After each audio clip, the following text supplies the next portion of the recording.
Assalamualaikum warahmatullahi wabarakatuh. Nama saya Nanda Dwi Fitri dari kelas S1B Manajemen 2018. Pada kesempatan kali ini, saya akan menjelaskan tentang langkah-langkah penyusunan kampanye public relation. Langkah-langkah penyusunan kampanye public relation terbagi menjadi 4 fase. Fase yang pertama yaitu penelitian formatif, yang di dalamnya terdapat step 1, menganalisis situasi, step 2, menganalisis organisasi, dan step 3, menganalisis publik. Selanjutnya, fase yang kedua yaitu ada fase strategi. Fase strategi di dalamnya terdapat step 4 yaitu menetapkan tujuan dan sasaran, step 5 merumuskan strategi aksi dan respon, dan step 6 mengembangkan strategi dan pesan. Selanjutnya ada fase ketiga yaitu fase taktik. Di dalamnya terdapat step ke-7 memiliki taktik komunikasi, dan step 8 mengimplementasikan rencana strategis. Yang terakhir terdapat fase penelitian evaluatif. Ada step 9 yaitu mengevaluasi rencana strategis. Selanjutnya saya akan menjelaskan step-step yang sudah saya sebutkan. Step pertama, menganalisis situasi, yaitu langkah pertama yang dilakukan dalam mengelola reputasi, mengenal dengan baik situasi yang terjadi di dalam dan di luar perusahaan. Situasi dapat bersifat positif atau negatif dan dapat diidentifikasikan sebagai peluang atau hambatan. Step kedua yaitu menganalisis organisasi, di mana proses mempengaruhi audit public relation, yang berarti menganalisa kekuatan dan kelemahan yang dimiliki perusahaan, yaitu analisa SWOT. Step yang ketiga, menganalisis publik.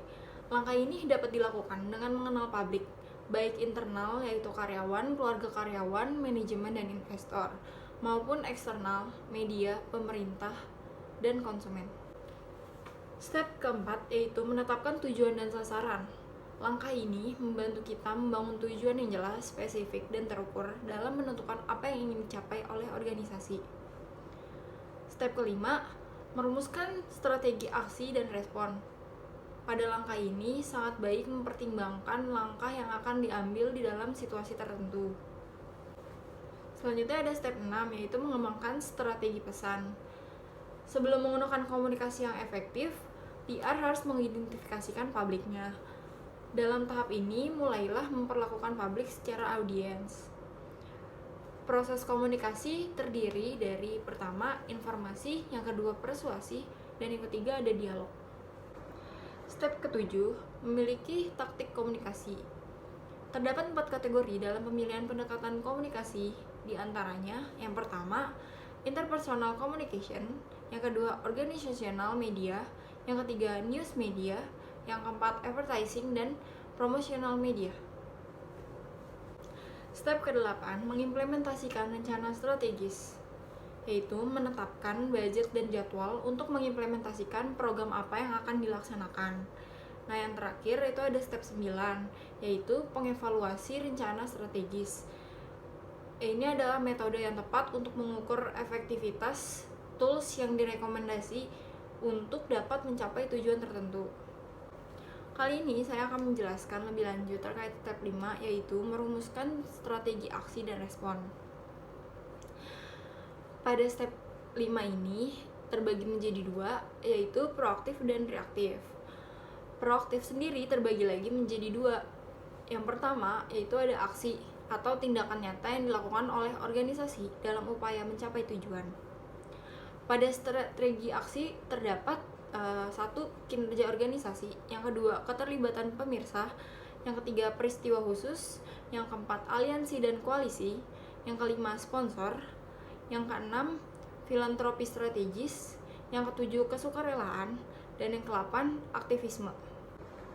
Yang kedua itu ada komunikasi. Dalam komunikasi sendiri terdapat 1. Publikasi, kedua, informasi yang layak diberikan, yang ketiga, menghasilkan berita, yang keempat, pasak berita, dan yang kelima, komunikasi yang transparan. Selanjutnya reaktif. Ketika sudah terjadi akuisisi, organisasi sudah harus bersiap dalam posisi yang aktif kembali untuk menjalankan tujuan organisasi. Dalam merespon tangkapan dari luar, organisasi harus membangun sasaran. Strategi reaktif yang pertama yaitu tindakan pencegahan. Ini terdapat sanggahan. Yang kedua, tanggapan menyinggung, terdapat menyerang, malu, syok, ancaman, dan berdiri teguh. Yang ketiga adalah respon defensif.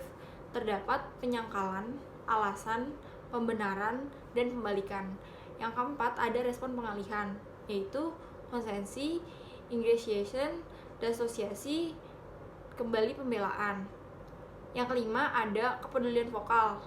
Terdapat perhatian, bela sungkawa, penyesalan, dan permintaan maaf.